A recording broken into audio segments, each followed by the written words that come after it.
So guys, welcome to my channel Meera Majhariya reaction. आप सभी का स्वागत है।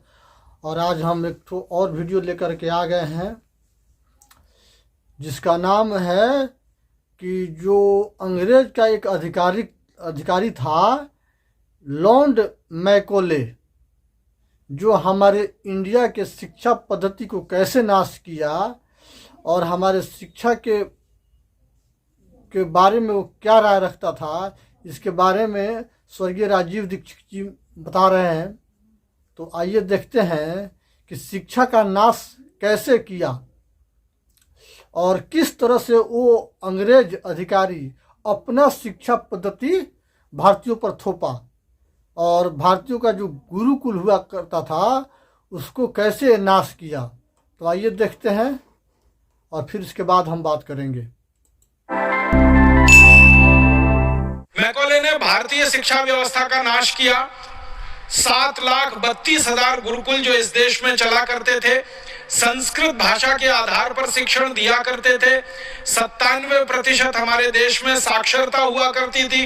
उन गुरुकुलों की मदद से इंजीनियरिंग पढ़ाई जाती थी, मेडिकल पढ़ाया जाता था, मैनेजमेंट पढ़ाया जाता था, धातु शास्त्र पढ़ाया जाता था, चिकित्सा शास्त्र होता था, सर्जरी पढ़ाई जाती थी। ऐसे 18 उच्च शिक्षा के विषय हुआ करते थे। इन सब विषयों में पारंगत देश भारत को मैकॉले के एक कानून ने खत्म कर दिया जिसका नाम था इंडियन एजुकेशन एक्ट। उस कानून के आधार पर संस्कृत को उन्होंने प्रतिबंध लगा दिया और संस्कृत के आधार पर पढ़ाने वाले गुरुकुलों को प्रतिबंध लगा दिया। गुरुकुलों के आचार्यों को जिंदा जला दिया, उनके घरों में उनके घरों के साथ जला दिया, हाथ पैर उनके काटे, उंगलियां काटी, भयंकर अत्याचार करके गुरुकुल बंद किए गए। आजादी के बाद क्या होना चाहिए था?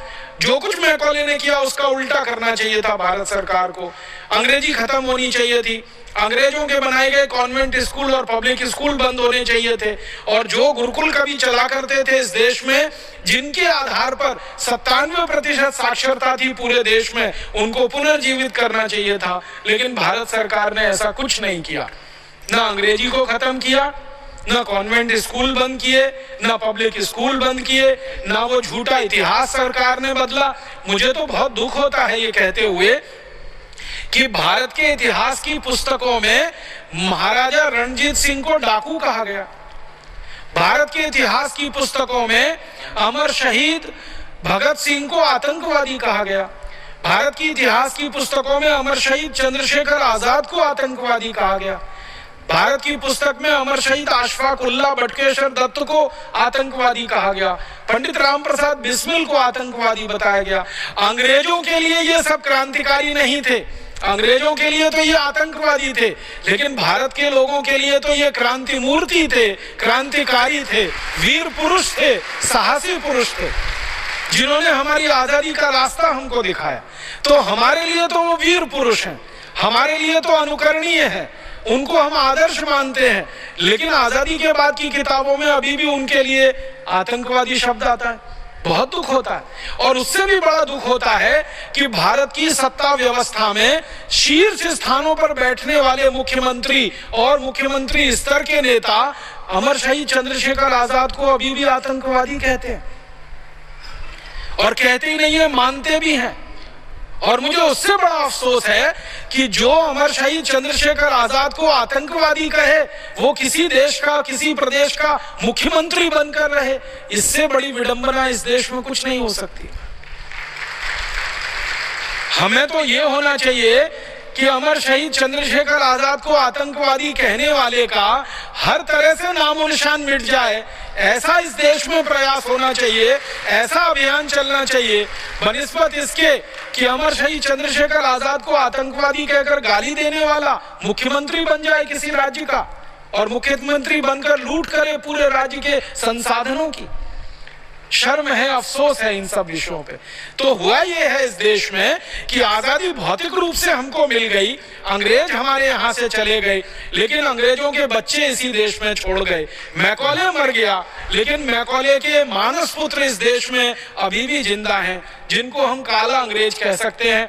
उन्होंने जब से आजादी के बाद इस देश की व्यवस्था को संभाला, सरकार को अपने हाथों में लिया, अंग्रेजों का बनाया हुआ और अंग्रेजों का बिगाड़ा हुआ कुछ भी इस देश में उन्होंने दुरुस्त नहीं किया। हमारे देश में भाषा अंग्रेजी है, भूषा अंग्रेजी है, भोजन अंग्रेजी है, भजन अंग्रेजी है, भेषज अंग्रेजी है, कानून अंग्रेजी है, कृषि व्यवस्था अंग्रेजी है, अर्थव्यवस्था अंग्रेजी है, चिकित्सा व्यवस्था अंग्रेजी है। हर स्तर पर अंग्रेजियत अंग्रेजियत अंग्रेजियत छाई हुई है। सो गाइस, इस तरह के वार्तालाप करते थे राजीव दीक्षित, और इस तरह से, इस ढंग से हमारे संस्कृति को बताते थे, और हमारे जो देश में सरकार ने किया उसके बारे में वो बहुत बढ़िया से बताते थे। जो बताए अभी इस वीडियो में जो बताए हैं कि किस तरह से गोरा तो चला गया है, लेकिन अभी काले अंग्रेज हम लोग के ऊपर हुकूमत कर रहे हैं। तो आइए, इसके बारे में आप क्या राय रखते हैं कमेंट में ज़रूर बताएं। और कॉन्वेंट स्कूल बंद होना चाहिए कि नहीं होना चाहिए, गुरुकुल खोलना चाहिए कि नहीं खोलना चाहिए, इसके बारे में आप क्या राय रखते हैं कमेंट में ज़रूर बताएं। और वीडियो अच्छा लगे तो हमारे चैनल को सब्सक्राइब करें, लाइक करें और अपने दोस्तों में शेयर ज़रूर करें।